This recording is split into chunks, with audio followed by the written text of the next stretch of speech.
Alright, what is up, y'all? Welcome back. Today we got two stories about stupid people doing stupid things. It's like the saying goes, play stupid games, you're gonna win a stupid prize. And that couldn't be more of an accurate description here. So the headlining story today is something I found on Twitter. It's one of the most out-of-pocket, evil shit I've ever read in my life. Like, no joke, it's that bad. You'll see what I mean in a second. So, if you're new around here and you aren't a fatherfucker, like the video, comment, subscribe, blah, blah, blah. You know the spiel. Let's just get into that first story and brace yourselves. Go ahead and take a look at this. So, the city of St. Louis today dropped a bombshell of a lawsuit against 6 Missouri residents who the city says are running a massive illegal rooming house operation involving 39 properties spanning at least 9 South City neighborhoods. Attorneys with the city councilor's office say that Dara Daughtery and 5 other named defendants prey on vulnerable people by renting out portions of homes that are condemned or otherwise not permitted to be run as rooming houses. For these small areas, the renters pay between $500 and $1,000, usually in cash. Many of the rooms lack running water, heat, or electricity. In some cases, the city has boarded up the properties, but the illegal landlords allegedly remove the boards and continue to rent out space inside. So let's go ahead and break this down. So these individuals are very methodical with all this evil ass shit. I mean, think about it. They prey on people who are down on their luck, and it's sad because when I think of this demographic, I think of panhandlers, homeless shelter residents, disabled veterans, stuff like that. And to fabricate a scam like this towards these people whose lives are already pretty hard, you know what I mean? Like, these people live really, really tough lives. It's just terrible, man. Like, these people are living pieces of shit. Let's just call it for what it is, because these individuals are paying anywhere from $500 to $1,000, which is very, very meaningful money to them. It's their next meal, drinking water, other human necessities, right? That these are the kind of things that most of us take for granted. If we lose out, $500, $1,000, more or less it's a minimal loss in the grand scheme of things for people like us. But for them, this is quite serious. That's a huge loss. And it's sad because these people see a price tag like that and probably think it's a blessing, right? Like, damn, we finally have a place to stay.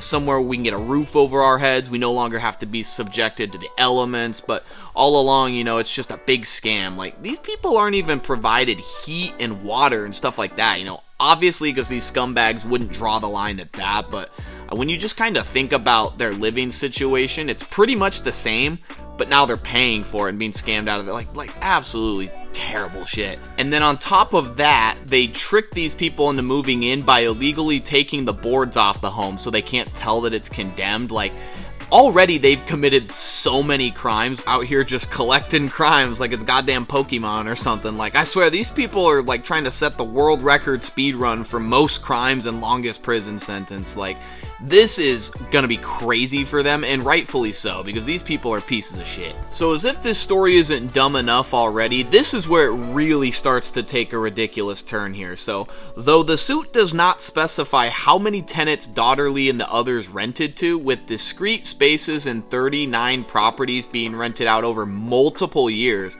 the number is almost certainly in the hundreds. The suit notes that though Daughtery had no legal right to collect rent from them, she still sued for non-payment. Uh-oh, retard alert! Retard alert, class! Okay, this is one of the goofiest turn of events I think I've ever seen. So let's see if I've got this right. You commit a series of crimes yourselves, the tenants don't come through on this one-sided agreement, and so your first spot is to sue for uncollected rent. Like, maybe I'm the idiot here, but I thought the whole idea behind all of this and just crime in general was to not get caught. Hence the removal of the boards and all that, because your money doesn't exactly mean shit if you locked up in the pen, you know what I'm saying? I know, what a real groundbreaking discovery here. I'm starting to think these people aren't fit to stand trial, to be honest, because seriously, there may be some sort of mental deficiencies here. First of all, did it not occur to these people that a full investigation into this situation would most definitely compromise the secrecy of their operation, thus getting you caught? And secondly, did y'all seriously think that y'all would win on something like this?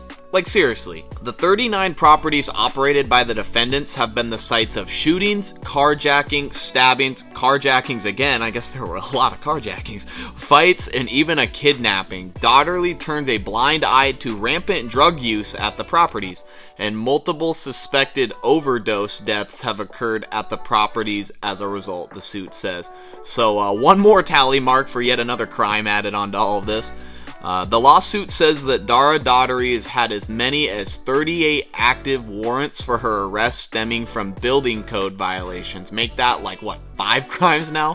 But even though she is occasionally arrested, she has told police that the brief stints she spends in jail before bonding out are worth it, because the properties bring in $40,000 a month. When it's time to kick out the tenants, the suit says that Daughtery hires other people to impersonate city building inspectors. Oh my god, dude. You are breaking every law ever written at this point. Like, I don't know about the rest of y'all, but I'm fairly confident that this time around it's not gonna be just a brief stint, as she called it. So, hope this was all worth it. And for our final story of the day, it involves kick streamer Adin Ross and a girl who thought it would be a good idea to break a series of NDAs between them involving a secret warehouse belonging to the streamer. Let's roll the clip. I'm gonna try so hard to secretly film. Maybe I'll do it after I get interviewed. Just hold it, hold it.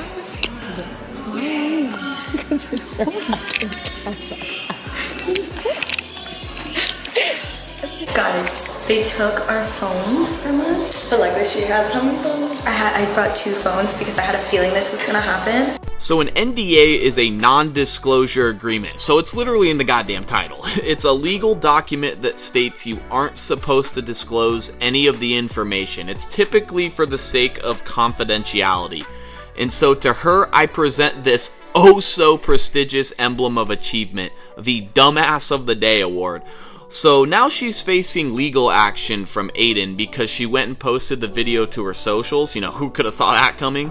This whole situation is just dumb for multiple reasons. You know, first and foremost, what did she have to gain from this besides maybe like a little bit of clout, I guess? But, you know, 15 minutes is 15 minutes. You'll be irrelevant in no time. But I just don't get it. Like, she really thought that she was so cute and quirky doing this. You know, I'm gonna be real secret. You know, I'm gonna film his warehouse even though I was told not to. You know, I got 2 phones, you know, like the bitch Kevin Gates or something.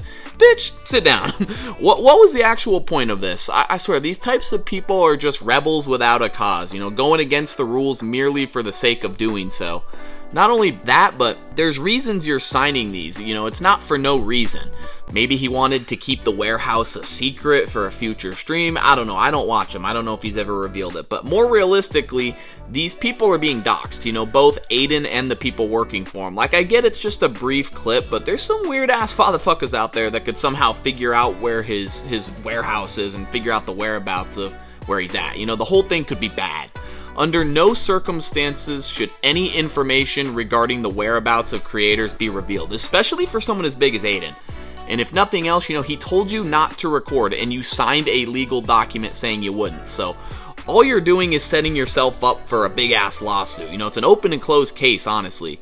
Well, just what a dumbass, but that's actually not even where it ends. I'm really sorry for the content that I had posted today. I really did not mean any harm or maliciousness by posting it.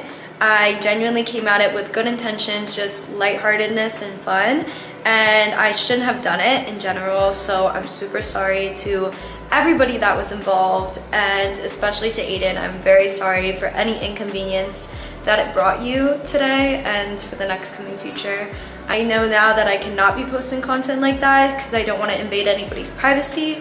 So I'm hoping that I can grow from this and that it is a learning lesson in the platform. Oh god, not the infamous YouTuber apology. Oh my gosh. Alright, so does anyone else get the sense that this was like thrown up within 5 minutes? Like, I swear this was so poorly put together. It sounded like she did it in a matter of minutes, right? With her various grammatical errors, her just seemingly uninterested tone of voice, and the fact that she just repeats herself over and over, you know, oh, I'm sorry, I shouldn't have done that, just like a real generic response. Not only that, but she comes out and says that she didn't mean for it to cause any harm, you know, it's supposed to just be cute little harmless fun, blah, blah, blah. You know, trying to duck all accountability and play it off as some sort of, you know, tee-hee oopsies, just because she knows that the lawsuit is coming. But not only that, this comes less than 24 hours after Adin held a stream where they both were at the strip club. I guess Adin gave, like, these strippers a bunch of money, and she was actually caught on camera stealing the money that was supposed to go to the strippers. So in her apology video, she says, oh, you know, it's just meant to be playful fun, didn't mean to cause any harm, you know, as she's out here doxing people and stealing people's money. Like, this is absolutely absurd. I'm glad that she's about to get justice, because I'm almost certain that Adin's gonna bring her to court. Well, that's about enough cringe on the internet for one day, man. That was truly a lot, man. Thank God that that's over. What did we learn? Well, we learned that 2024 still has a plethora of stupid people to make fun of. It's actually so mind-boggling to me that people just don't stop and take the 5 seconds to think their actions through, you know, think about the consequences of what they're doing before they do it. I don't know, but hey, you know, it's free YouTube content, so what can I say? But guys, that's basically it for the video. I appreciate y'all watching. If you enjoyed it, leave a like rating, subscribe to the channel for more content just like this. Leave a comment down below. I would absolutely love to hear what y'all have to say about this. And until next time, guys, this is Runter, and we will catch you on the next one. Later.